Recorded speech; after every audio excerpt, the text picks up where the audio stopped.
Bienvenue sur FR Daily News. Notre actualité d'aujourd'hui parlera de Demain nous appartient, spoiler, Corentin a été assassiné devant ses amis sur TF1.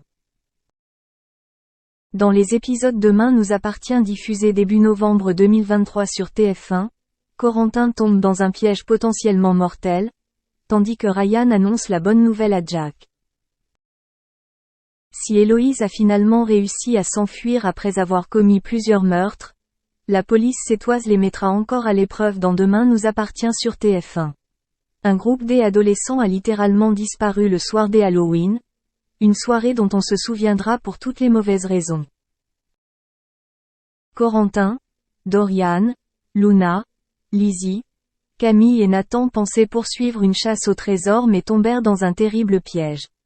Le jeu les conduit dans une étrange maison où il leur est demandé de se séparer de leur téléphone. Corentin est tombé dans le piège sur TF1. Hésitant au début, ils acceptèrent et entrèrent dans le bâtiment, ignorant complètement ce qu'il y avait là. La porte se referma derrière eux et ils se rendirent vite compte qu'il était tombé dans un terrible piège. La tension sous-jacente qui existait au sein du groupe est rapidement apparue au grand jour.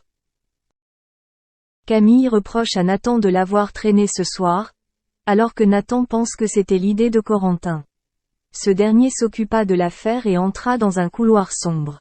Il a ensuite été électrocuté et est tombé au sol, les yeux ouverts dans une mare de sang. Ryan séjourne à 7 dans Demain nous appartient. De son côté, Jack devait également se rendre à cette soirée mais s'est brouillé avec ses amis à la dernière minute. Il a été inquiet pendant un moment car il croyait devoir rompre avec Ryan. En effet, cette dernière lui a expliqué que sa mère Romy vivrait à Toulouse et souhaitait l'emmener. Ne voulant pas partir, Ryan a demandé à Karim s'il pouvait venir vivre avec elle. Karim puis Romy ont accepté. Ryan s'est précipité pour annoncer la bonne nouvelle à Jack, et les deux jeunes hommes ont décidé de fêter ça en allant camper, évitant ainsi par hasard une soirée cauchemardesque. Audrey se précipite au commissariat dans TF1. Ils n'ont pas trouvé d'issue et ont passé toute la nuit à résoudre l'énigme au milieu de la pièce. Corentin a finalement réussi mais est tombé dans un piège encore pire. Pendant ce temps, leurs parents se rendirent compte qu'ils n'étaient pas rentrés à la maison de la nuit. Raphaël se rend donc au commissariat, où elle retrouve Audrey, Étienne et Bénédicte. Tous effrayés, ils rencontrent le père de Corentin, lui aussi inquiet. Nordine est alors venue recueillir leur déposition, mais aucun d'entre eux ne savait où se trouvait leur enfant. Soisic s'est mis en colère dans Demain nous appartient. Au même moment, François va voir Soisic à l'hôpital. Depuis quelque temps, les choses sont étranges entre eux. Soisic avoue à François qu'elle l'aime, après quoi il veut arranger les choses avec elle, mais ils s'embrassent. Depuis, François n'a rien dit à Charlie. Il invite Soisic à un repas de famille pour faire plaisir à Adam, mais Soisic lui demande si cela va le satisfaire. Elle ne veut plus le voir tant qu'il est avec Charlie et explique que ça lui fait mal de les voir ensemble, ce que François ne réalise pas. Merci d'avoir regardé et à la prochaine vidéo. N'oubliez pas de vous abonner à notre chaîne.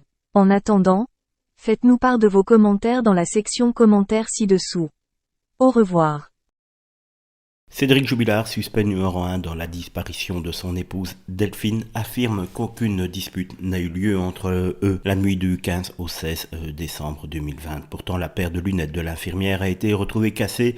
Comme vous l'avez appris il y a maintenant quelques semaines, des experts ont été mandatés pour déterminer si l'objet était bel et bien cassé par le passé ou si c'est juste le dommage collatéral d'une altercation qui aurait pu arriver ce soir-là. Les indices menant à la résolution de la disparition de Delphine Jubilard sont très peu nombreux. Beaucoup d'espoirs sont alors mis dans chacun d'eux. Mais une fois encore, le dénouement de cette affaire n'est absolument pas gagné. En effet, les lunettes de l'infirmière de 33 ans, qui n'a plus donné signe de vie depuis la nuit du 15 au 16 décembre 2020, retrouvées en très mauvais état dans la maison de la jeune femme, étaient déjà cassé selon plusieurs témoins, comme le déclarait Cédric depuis qu'on a retrouvé ces fameuses lunettes. Des experts vont malgré tout analyser l'objet sous toutes ses coutures pour tenter d'apporter plus de précision. Les enquêteurs sur la disparition de Delphine s'intéressent donc à cette paire de lunettes dont une branche et sa monture ont été retrouvées dans le salon de la maison du couple à Cagnac-les-Mines. La justice vient de mandater des spécialistes de la Direction générale de l'armement pour expertiser cet objet, écrit le quotidien La Dépêche. Celui qui est actuellement sous les barreaux pour homicide depuis le mois de juin avait déclaré aux autorités qu'elles étaient déjà cassées depuis un beau moment.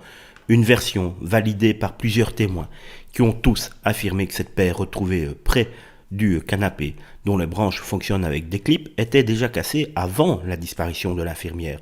On attend ainsi des spécialistes qu'ils puissent peut-être être plus précis sur l'état de la monture et si un choc violent a pu aggraver le